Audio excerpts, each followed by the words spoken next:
Bagaimana peluang Indonesia menghadapi babak keempat kualifikasi Piala Dunia 2026? Apakah di fase ini kita bisa menyegel tiket lolos langsung ke Piala Dunia? Atau mungkin harus berjuang hingga akhir untuk meraih satu tempat di Piala Dunia? Kita bahas bersama analis sepak bola yang sudah hadir bersama kami di studio Kompas TV. Ada Bung Firzi Idris. Bung Firzi, selamat malam. Malam, Audrey.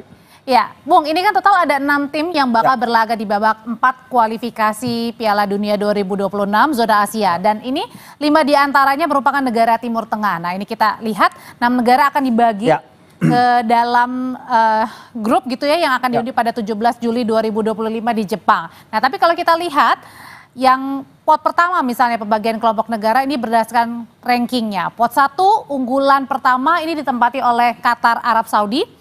Dua negara ini juga sudah resmi ditunjuk kemarin ya oleh Konfederasi Sepak Bola Asia AFC sebagai tuan rumah. Nah, kemudian bergeser ke pot kedua ada Irak dan juga Uni Emirat Arab. Kemudian yang di ketiga kita timnas Indonesia bersama dengan Oman. Nah, kalau lihat dari pot 1, 2, 3 ini sebenarnya seberapa bersaing ketat sih untuk memperebutkan? Iya, kalau kita lihat memang secara ranking FIFA tertinggi memang Qatar ya. Mereka ranking 55 dunia, tapi mereka baru turun 7 peringkat karena hasil-hasil buruk mereka dalam beberapa bulan terakhir, termasuk ketika mereka finish di dasar grup di Piala Arab Saudi Gulf Cup-nya mereka ya.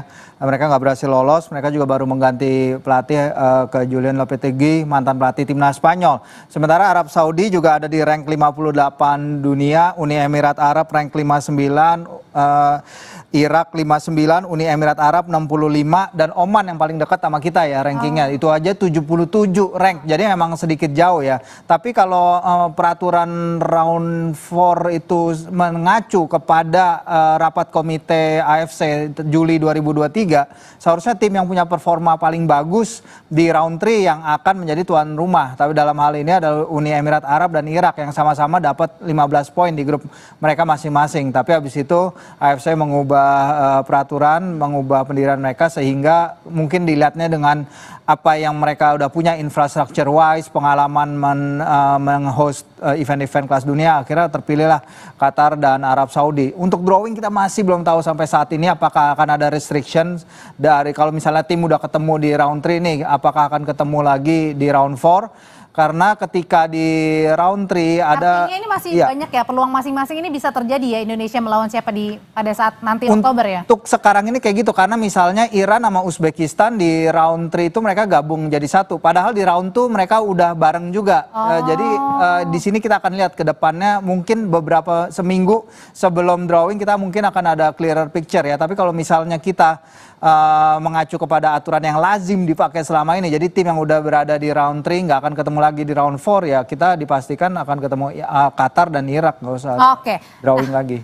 Memang kan kuat juga kemungkinan kita akan satu grup dengan Qatar begitu ya sebagai tuan rumah. Nah, rekor pertemuan sejauh ini kita hanya mampu meraih 1 kemenangan dan itu terjadi pada 20 tahun yang lalu ya Bung Firzi ya di Piala Asia 2024. Nah, selebihnya kita lebih banyak menelan kekalahan. Nah, kita lihat lagi nanti di slide berikutnya.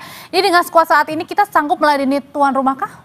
Ya, Qatar lagi bukan seperti Qatar yang kita kenal sebagai juara Piala Asia 2019 dan 2023 ya. Tadi udah disebut bahwa mereka finish dasar di grup di Piala Teluk Arab 2024. Finishing mereka kurang bagus. Pemain andalan mereka Akram Afif ini lagi dalam posisi galau sama pelatihnya sekarang. Apakah dia ditaruh lebih ke depan apa lebih ke tengah? Itu jadi pertanyaan dari masyarakat Qatar juga. Secara permainan juga mereka nggak terlalu berkembang banyak di bawah Julen Lopetegui, dan ini adalah kesempatan yang harus kita manfaatkan kalau kita ingin menghadapi mereka ya. Dan Qatar harus kita ingat kebobolan 24 kali dari 10 pertandingan mereka di grup A. Jadi mereka adalah tim yang bocor gol dan ini mungkin kita bisa manfaatkan di laga nanti, walaupun secara rank FIFA mereka memang paling tinggi di antara para kontestan lain kita, Mbak Audrey.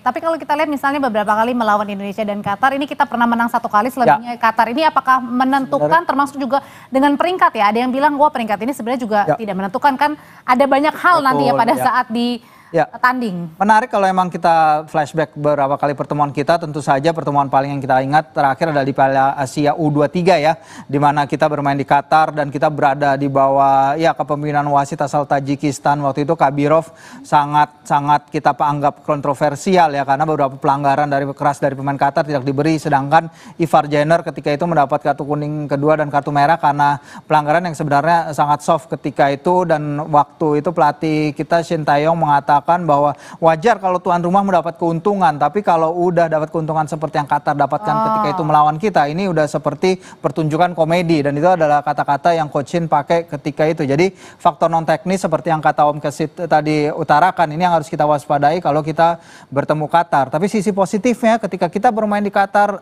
Garuda Qatar sangat luar biasa dukungannya, stadion seperti serasa berada di GBK, dan itu pasti akan memberikan dukungan positif bagi para pemain kita jika kita di draw bersama Qatar nanti. Nah, ya berarti tapi kalau kemungkinan melihatnya tadi kan Bung Firzi bilang, iya banyak nih WNI kita yang ada di Qatar, otomatis pasti mereka semuanya juga ingin melihat secara langsung ya. Nanti kita akan bermain. Nah, terus satu sisi kan juga tadi bermainnya juga di Qatar. Nah, ini kansnya melihatnya yang mana nih? Harus dilihat deg-degannya karena bermain di Qatar atau tadi euforia WNI yang banyak di sana? Enggak, kalau kata Coach Patrick juga, Coach Patrick masih juga belum tahu ya apakah kita bermain di Qatar, di Arab Saudi. Kita andai-andai aja. Iya, tapi kata dia, saya bermain dimanapun seharusnya memang Garuda tidak kenal takut, Garuda pasti bisa menghadapi siapapun. Dan ini pentingnya ronde laga September nanti untuk mempersiapkan tim, karena kita tahu tim ini bermain hebat sekali di depan pendukung kita sendiri, tapi kalau kita harus bermain away, terkadang kita kesulitan. Oke, misalnya kemarin lawan Jepang, kita memang nggak expect untuk menang di sana, tapi performance masih bisa lebih bagus lagi. Sama kayak di Australia, kita juga seharusnya bisa bermain lebih baik lagi. Pengalaman bermain di tandang ini yang harus dibenahi di ronde September. Apakah itu kita bermain melawan Lebanon, Kuwait, yang kabarnya kita akan menghadapi lawan-lawan dari negara Teluk, agar bisa memahami lebih, mempersiapkan diri menghadapi tim dari apakah itu Qatar, Arab Saudi. Tapi ada baiknya apabila kita juga bermain di region itu, karena untuk beradaptasi juga dengan panas udara yang akan dihadapi di laga nanti cuaca. Ya. Oke, kita lihat selanjutnya. Ini tadi Indonesia dengan Qatar. Kita lihat berikutnya. Ini kalau Arab Saudi, wah ini cukup jauh ya. 11 dan 1 kita menang. Nah, tapi kita coba kesampingkan masalah soal aturan soal negara, ini tidak akan bertemu dengan negara sesama peserta grup di babak ketiga. Nah, tapi kalau waktu bermain di Saudi, kita bisa berhasil imbang begitu, dan juga menang saat di Jakarta. Nah, kalau misalnya nanti kita bermain di Saudi, bisakah kita mengulang bahwa kita yang menang nih? Ya, kalau kita mendapat seri ya, itu final result is different from the performance ya. Karena ketika kita bermain di Jeddah, ketika itu kita menerima kalau tidak salah 18 tembakan, dan Martin Paes waktu itu bermain sangat luar biasa sekali. Kalau tidak salah itu laga debutnya, termasuk menahan penaltinya Salem Al-Dawsari, kaptennya Arab Saudi.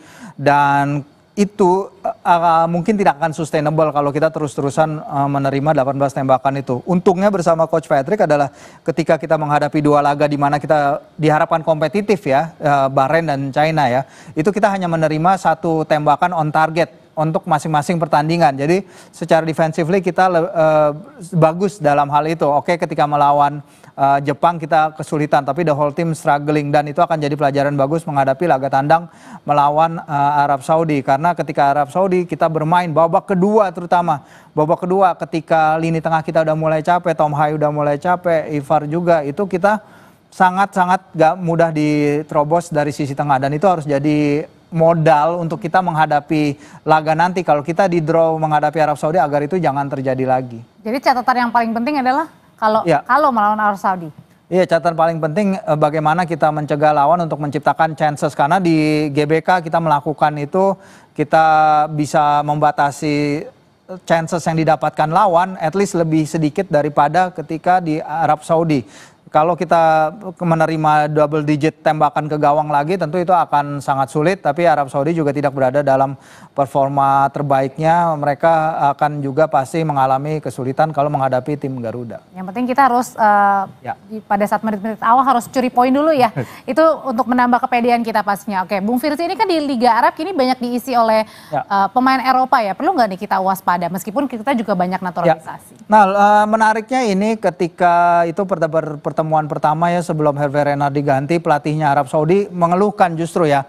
Karena di Liga Arab itu banyak pemain-pemain luar negeri, pemain-pemain yang datang dengan berbondong-bondong harga ya, Ronaldo, Neymar, Mitrovic, dan lain-lain, Milinkovic-Savic. Sehingga para pemain mereka tuh justru jadi nggak punya game time di klub mereka masing-masing. Dan mereka hampir secara eksklusif memanggil pemain yang bermain di Liga Pro Arab Saudi. Kecuali bek kanan mereka yang bermain di AS Roma. Sehingga kehadiran pemain-pemain dari luar negeri itu yang didatangkan oleh PIF untuk mengangkat ranking Liga Arab Saudi itu justru counterproduktif terhadap apa yang diinginkan oleh timnas Arab Saudi. Sehingga mereka harus memanggil kembali pelatih Hervé Renard yang membawa mereka kemenangan lawan Argentina di Piala Dunia 2022, tapi pada laganya bersama Renard mereka kalah 0-2 dari Indonesia untuk kali pertama sepanjang sejarah.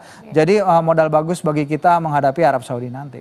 Oke, kita lihat selanjutnya lagi, tadi Arab sudah, Qatar sudah, berikutnya kita ke Uni Emirat Arab. Ini salah satu tim dari pot 2 bakal jadi pesaing timnas di babak keempat ya Bung Firsi. Nah tapi kalau kita melihat rekor pertemuan di Uni Emirat Arab ini timnas pernah meraih 2 kali menang, terus kemudian 4 kali Uni Emirat Arab yang menang. Nah tapi ini udah terjadinya sudah lama, di tahun 80-an, artinya sudah lama sekali ya Bung Firsi ya. Nah kali terakhir bertemu di kualifikasi Piala Dunia 2022 timnas kalah 5 gol tanpa balas. Nah kalau yang ini melihat peluangnya lebih sulit daripada yang sebelum-sebelumnya nggak nih? Iya memang bear in mind bahwa kualifikasi Piala Dunia 2022 kita memang bisa dikatakan berantakan ya. Ini dari malah nggak ada awal. yang seri ya ini ya. Iya, Kalau tadi yang sebelumnya menang atau kalah benar. Memang kita ketika qualifier 2022 kita lagi dalam masa transisi, kesulitan kita di GBK pun kita kalah lawan Malaysia dan Vietnam ya, sangat menyakitkan juga ketika itu. Tapi Uni Emirat Arab ranking 65 dunia, walaupun kita sekarang di ranking 125, tapi menurut saya melawan tim-tim seperti ini seharusnya kita masih punya chance ya menghadapi mereka. Tinggal bagaimana seperti apa yang Coach Patrick katakan ketika melawan press conference usai melawan Jepang, bahwa para pemain itu yang harus dibenahi mungkin adalah finishing. Karena kita finishing lawan China dan Bahrain itu kelihatan sekali, juga Coach Patrick dan tim pelatih itu mengatakan bahwa mereka sebenarnya bisa menang lebih dari 1-0. Bahrain kita create a lot of chance, pada babak kedua big chance kita lebih banyak dari mereka, tapi kita nggak bisa convert ya, dari Eliano, dari ada beberapa kesempatan lagi kita dapat ketika melawan China juga Kevin Dykes punya kesempatan tapi nggak gol. Nah kalau kita bisa benahi itu seharusnya kita bisa membuat diri kita kompetitif melawan Uni Emirat Arab. Oke, Bung Firsi, kalau kita melihat flashback sejenak nih dari yang pertandingan terakhir melawan Jepang kan itu Patrick Kluivert kan banyak otak-atik ini ya pemain ya, daripada line up daripada yang Bahrain dan juga China. Ini jadi catatan khusus nggak, atau lebih baik ya pakainya pada saat di Bahrain dan China aja nih Tiongkok? No, I think itu keputusan yang bagus dari Kluivert dan tim kepelatihan ya, karena kita perlu game time itu memainkan Yance untuk laga keduanya bersama timnas langsung jadi starter dan melawan Jepang, dan akhirnya dia memberikan segenap tenaganya hingga 90 minutes, termasuk menambal sisi posisi kanan yang ditinggal bergantian cedera oleh Kevin Dykes dan juga sama Jakob Sayuri kembarannya. Dan Eta memang kesulitan menghadapi para pemain Jepang, tapi semua pemain lain juga kesulitan. Dan catatan memang adalah ketika kita tidak bisa mencatatkan satupun touch di kotak penaltinya Jepang. Dan kiper Jepang itu juga kita nggak usah nembak lah ya, kita mencatatkan touch saja susah. Walaupun memang ada chance terakhir Shane Patinama yang seharusnya bisa menyambar bola dari umpan silang. But itu akan jadi evaluasi besar-besaran bagi Coach Patrick. Oke, kita lihat lagi yang terakhir. Oke, ini Indonesia dengan Irak. Wah, menangnya 0-0, artinya tidak pernah. Irak 9, tapi serinya 1 kali. Yang ini gimana nih? Ya, menarik kalau kita benar ketemu Irak ya, kita akan ketemu lagi sama Graham Arnold. Kalau dibilang paling susah nih dari yang tadi misalnya. Enggak juga sih, mungkin Arab Saudi Qatar masih yang paling susah ya, tapi kita akan ketemu lagi dengan Graham Arnold dan asistennya Rene Meulensteen, dua sosok yang kehilangan pekerjaannya di timnas Australia setelah Australia bermain imbang dengan Indonesia di GBK.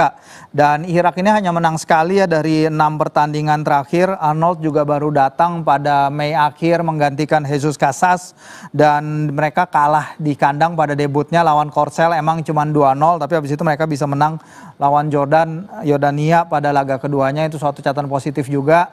Irak kita bertemu di round 2 qualifiers, kita kalah home and away. Di Basra kita kalah 1-5, atmosfernya luar biasa ketika itu. Para pemain kesulitan sekali, tapi di GBK juga pun mereka bisa menang 2-0 kalau tidak salah, dan waktu itu kita bermain 10 pemain.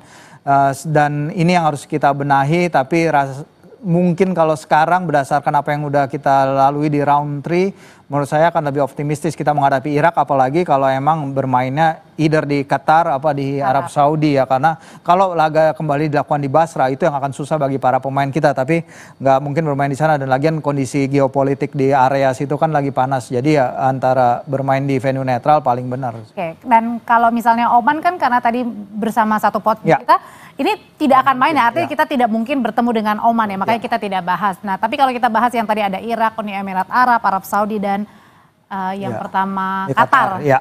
Nah, ini catatan evaluasi, kalau tadi kan Bung Firzi kita sudah mencatat soal yang di Jepang permainan terakhir. Nah, tapi secara keseluruhan gimana supaya kita nanti bisa menang di Oktober? Ya, mungkin Coach Patrick akan pakai ronde laga September pastinya ya, untuk mengetahui lebih banyak tentang timnya. Dia sekarang udah punya TC di Bali, dia bisa mengetahui lebih banyak soal Ole Romaini, Ole dan kawan-kawan, dan musim panas ini akan menentukan juga bagi banyak pemain kita ya, karena at least 3 lagi tanpa klub, Justin, Hubner, ada Tom Hai juga, ada si beberapa pemain lagi juga masih belum ada pemain. Max Helger tengah mencari klub baru, Dean James juga lagi mencari klub baru, Rafa Struijk juga belum ada klub lain setelah meninggalkan Brisbane Roar. Jadi ini akan menentukan sekali nih klub tujuan mereka berikutnya, sehingga ketika ronde Oktober datang mereka seharusnya udah fit, match fit, mereka bermain dengan klub mereka masing-masing, mendapatkan game time sehingga mereka bisa tampil dalam performance yang terbaiknya membela Garuda. Berarti dalam artian adalah waktu mereka untuk mencari-cari klubnya ini menjadi momentum buat terbaik juga buat kita ya, untuk maksimalin tenaga sekuat mungkin ya, Bung Firzi. Ya betul, dan mereka harus pastikan mereka pindah ke klub yang dimana mereka bermain gitu. Jadi nggak usah terlalu membidik, menurut saya pribadi ya, mereka nggak usah terlalu banyak membidik klub-klub di Eropa, tapi mereka hanya jadi bench player di sana. Kita perlunya mereka bermain week in, week out, tiap pekan mereka bermain agar mereka bisa match fit ketika menghadapi laga yang pasti akan jauh lebih susah, round 4, apalagi kalau kita lolos ke round 5 dan Intercontinental Playoff. Dengan pemain sekarang yang ada kemungkinan nggak nanti untuk menambah amunisi nih, ada yang baru lagi, atau cukup aja di sini? Terakhir pembicaraan yang saya dengar untuk Riedewald, mungkin Jairo Riedewald sempat disebut ya di konferensi pertamanya Coach Patrick, tapi kayaknya akan sulit ke arah situ. Milano Jonathan juga sempat disebut, tapi sejauh ini belum ada perkembangan update soal dia. Ada Dion Max sama tim Gapen, tapi itu kan buat tim junior, jadi untuk sekarang ya masih belum tahu, kecuali misalnya Jens Raven dikasih kesempatan ke tim senior, tapi dia dipanggil ke training camp untuk timnas U23 yang akan main di ASEAN U23 Championship. Jadi untuk sekarang ini sejauh ini memang belum ada update lagi sih. Oke, kalau gitu kita nantikan racikan Coach Patrick seperti apa ya Bung Firzi ya, untuk nanti bertanding lagi di bulan Oktober 2025. Terima kasih Bung Firzi untuk ulasannya, selamat malam.